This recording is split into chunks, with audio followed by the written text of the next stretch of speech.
Ziet, skatāmies šeit pirmie vārti. Lindholms. Lielisks meistaristīgs. Ar kādu līmeņu komandas spēli apsties. Vēlreiz apstīsimies šo te. Citus nestīsimies viņu divreiz. Ving, wank. Un pika, pau. Un kādi vārti. Bet pēc tam uzreiz Stīls apsties. Aizsargs ir vienkārši apmulsis. Viņš apsties uz aizsargu. Kur man jāslado? Un kāds trieciens devītniekā. Wow, fantastiski vārtu gūtē, protams, Zaka Vantaimers, jo viņš baidās no manis, viņš jūt to man spēku, lai gan viņš dominē, viņš jūt man spēku. Un apsties šeit, kas par līmeni.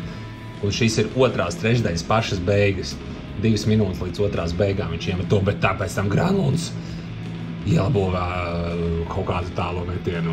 Apsties, wow, fantastiski. Un tagad Rūpa Hīns, negaidīts tāds pustālais plaukstas metiens, apsties no kurienes.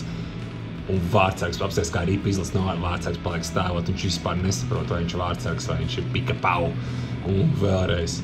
Un te Džejmijs Bērns atņem ripu, un mēs bija 3-1 zaudētājos, un pēkšņi 4-3 vadībā, bet tagad tā kā 4-4. Un pasties uz šo. Tu paskaties. Atņemta ripa, maiņkustība un metiens precīzi. Uzvarošie vārdi apsties, ting, pank un pau.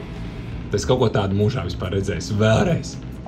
Tas ir vienkārši kaut kas neticams. Es tev saku, tas ir kaut kas neticams. 5-11 minūtes. Viņu vispār ripu nevarēja atņemt. Viņš kaut kāds monstrs. Viņš nemet daudz pārtiem, bet ripu viņu nevarēja atņemt. Beigās, kas ar viņu notika? Viņš aizgāja uz mājām raudādams. Tas arī viss. Paldies, skatītāji. Atā!